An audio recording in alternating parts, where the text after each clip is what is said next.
Good morning students. Last video में हमने wholesale market और रिटेल मार्केट्स के बारे में पढ़ा था। इस वीडियो में हम पढ़ेंगे वीकली मार्केट्स के बारे में।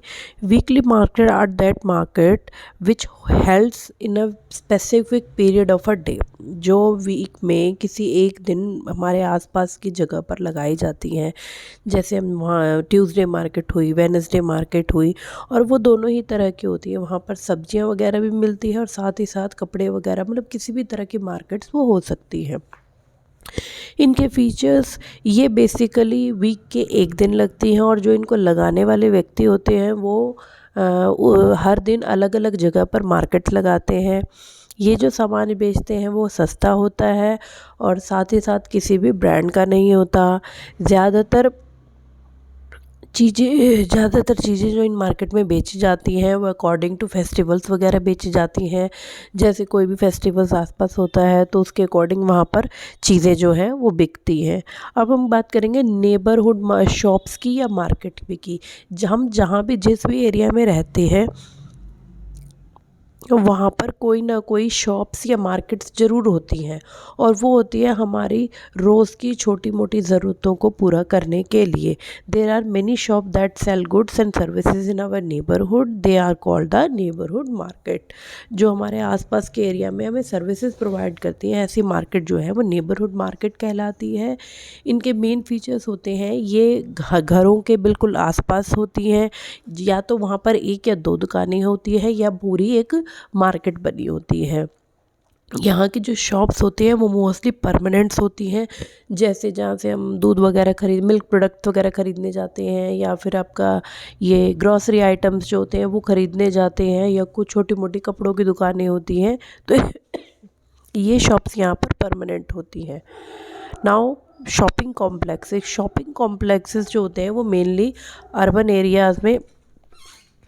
एरियाज़ में डेवलप होते हैं। यहाँ की जो शॉप्स होती हैं वो सिंगल कॉम्प्लेक्स में होती हैं, और यहाँ पर इसके जो फीचर्स हैं, दोनों ही तरह की शॉप्स यहाँ पर होती हैं, ब्रांडेड भी और नॉन ब्रांडेड भी। यहाँ पर बहुत बड़े बड़े शोरूम्स होते हैं, और ज़्यादातर यहाँ पर जो सामान होता है उसके प्राइसेस बहुत ही हायर होते हैं।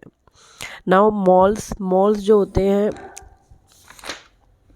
Large multi storeyed air condition buildings होती है। यहाँ शॉप्स जो होती हैं वो ज़्यादातर ब्रांडेड चीज़ों की होती हैं।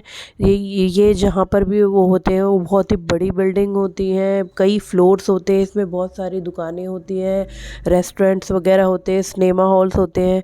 अब देखो बेटा, पीछे मैंने शॉपिंग कॉम्प्लेक्स और मॉल्स दोनों में डिफरेंस ये होता है कि जो मॉल्स होते हैं वहाँ पर आपको फूड आइटम्स की स्टॉल्स भी मिलती हैं, लेकिन शॉपिंग कॉम्प्लेक्सेस में ऐसा नहीं होता।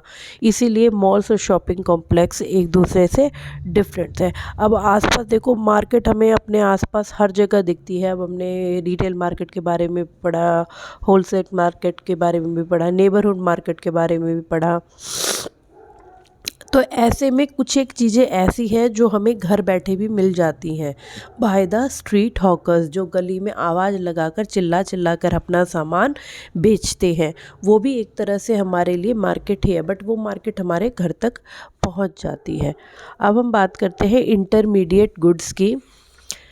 The good that we use as a consumer are called final goods. The good that are used in the production process are known as intermediate good. हम जो भी चीज़ें यूज़ करते हैं वो फाइनल गुड्स होती है, लेकिन जो हमारे यूज़ से पहले जहाँ पर बनने के लिए, कंप्लीट होने के लिए वो चीज़ें जाती है, वहाँ पर वो कहलाते हैं intermediate goods. For example, fertilisers are growing grains, steel and production of cars etcetera. जैसे फर्टिलाइज़र्स को जो हम ग्रेन्स ग्रो करने के लिए यूज़ करते हैं, या जो स्टील है वो जब हमें कार मिलती है तो उससे पहले वो स्टील होता है, यानी कि वो इंटरमीडिएट गुड होता है।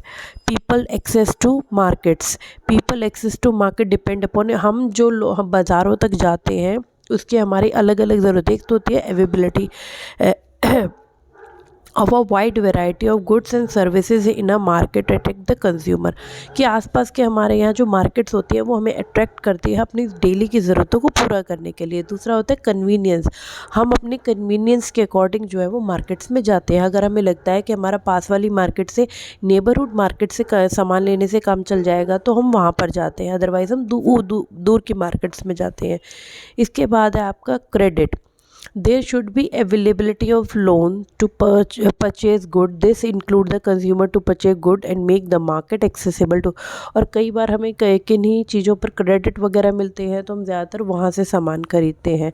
इसके बाद आता है क्वालिटी। अगर हमें किसी भी मार्केट की क्वालिटी अच्छी लगती है कि वहाँ सामान अच्छा मिलता है तो हम उसके बेसिस पर भी उस मार्केट से सामान खरीदते हैं। इसके बाद आता है प्राइस। हम अपने स्टैंडर्ड ऑफ लिविंग के अकॉर्डिंग ही मार्केट्स में जाकर सामान को खरीदते हैं। इसके बाद income level of the consumer.